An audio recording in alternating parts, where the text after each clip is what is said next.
Hello, everyone. This is Bruno with a new segment called 10 Minutes or Less with Bruno No BS. A very simple and casual interview. No fancy cameras. Today, I have the honor to speak with Elizabeth from APOC. How you doing? I'm great, Bruno. Thanks for having me today. I appreciate it. Okay. Tell me, how long have you been in the roofing industry? I've been in the roofing industry going about 13, 14 years. Like I said, started in college when I went to construction and marketing is where I started my kind of love for this space. After I left college, I actually started in the property management business, helping a company bring up a lot of new property management complexes. So I'd start from the ground up. So learning everything from submittal processes to the whole entire part as far as like a general contractor space. But I kind of found a love and a niche for the roofing side. I then got hired at DC Taylor Company, where then I actually started my roofing there. And, being in the industry and not necessarily coming from it or growing up around it, I wanted to make sure that, I educated myself. So I also then, obviously could provide the education back to everyone else. And so I would literally read roofing manuals at night and on my free time. So fast forwarding, I went from starting out in just service, literally just selling service and maintenance programs, to becoming technical representatives, to then actually becoming a project manager, then in charge of, full roofing sales, as well as, and then I moved over to the manufacturing side, where then now I actually am at APOC today. So, when did you realize roofing would be a career for you? I would always want to go to work with my dad, and he would do take your daughter to work day. And I remember him always having to deal with contractors. And as funny as it sounds, the contractors that were always the easiest for him to get a hold of and that were always on site and doing a lot of the work was always the roofing guys. And they were the guys that still to this day my dad still talks to. And so I just kind of said, I want to be able to do that. I was a very hands-on type of person. I'm a very visual type of person. And I'll put on my heels and skirt, don't get me wrong, but I definitely like my work boots and jeans maybe a little bit better. So. Can you tell me a little bit about your functions with APOC?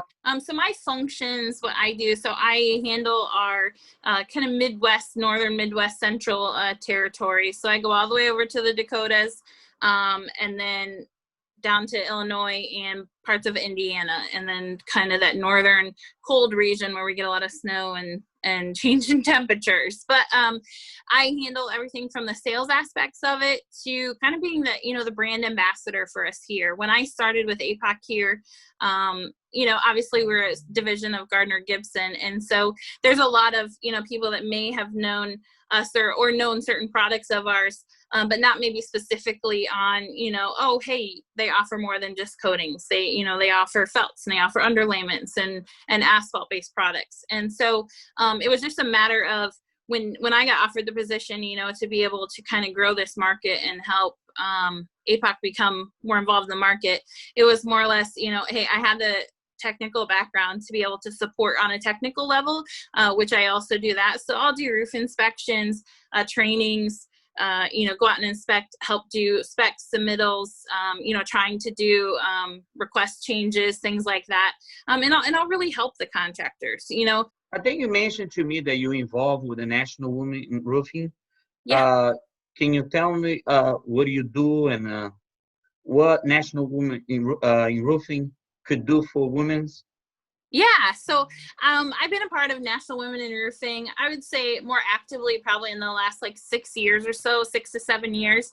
It kind of started when, so I live obviously just outside of Chicago, and our Chicago Women in Roofing, which is a division of our Chicago's Roofing Contractors Association, we kind of started our own women's group at that time. And when I started becoming involved in that, I said, hey, I want to become more involved from a national level.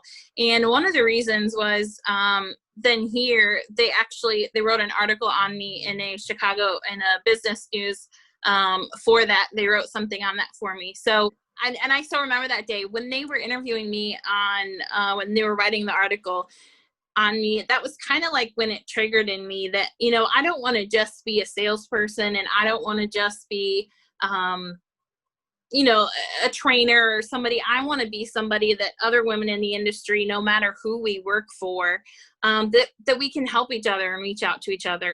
There is this sense of community, of relationship, of, you know, they all get it, right? And during this pandemic, we've had a lot of webinars and a lot of things. Right. And it's nice to know that, you know, hey, when you have a day that, you know, hey, you throw your hair up in a ponytail and you're like, man, I need a lot of coffee today. The kids have been driving me crazy. You know, it's nice to know that, hey, there's other people out there that support you and are still part of it.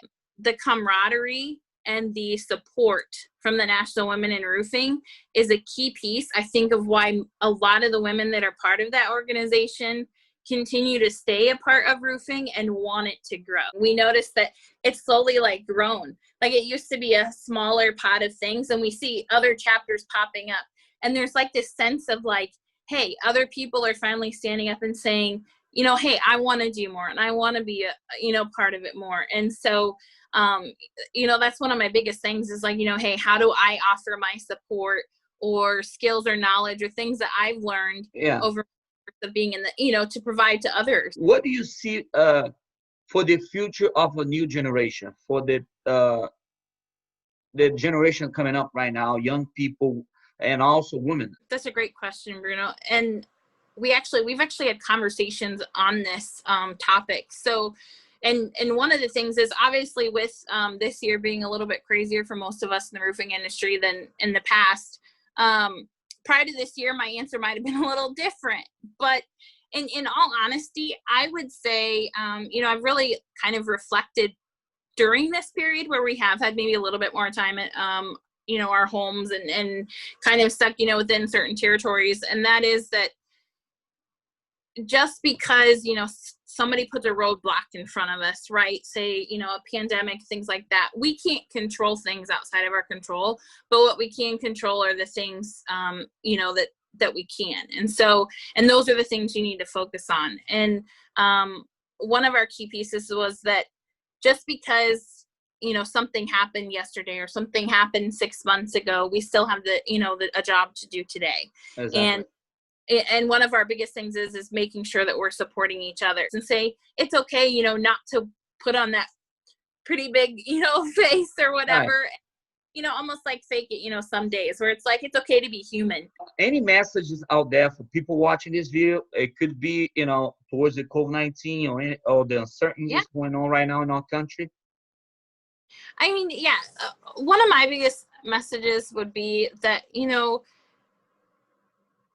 just because we're hit with challenges and in a time in which that, you know, things might seem difficult to you, just remember that, you know, like I said earlier, you can control, there's certain things that you can control. And some of those are, you know, your health, your choices that you choose to make, you know, and how you go about doing your job, you know, and the career choices that you decide to go into. And everybody right now needs something, you know, to kind of grasp onto and grab onto. Absolutely. Yeah.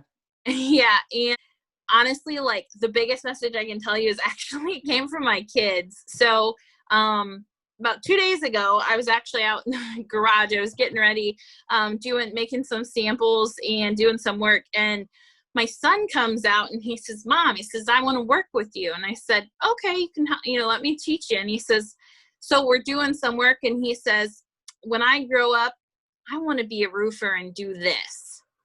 And like, it's moments like that that remind me why I made this decision. And those are the things you want to happen when even the littlest of eyes and the littlest of, you know, people that are so they just want to absorb everything for them to want to do what we're doing. You know, that strikes, you know, a chord with you. Yeah. You touch your heart. Yeah, right. And so, you know, and that's what I want is that I may sell roofs and I may sell a product, but at the end of the day, if I can change somebody else's life for the better or help them find, you know, a career path that makes them feel rewarded and fulfilled, you know, that's great to me. It was a pleasure talking to you. Next time I'm in your area, lunch is on me, all right? All right, sounds good.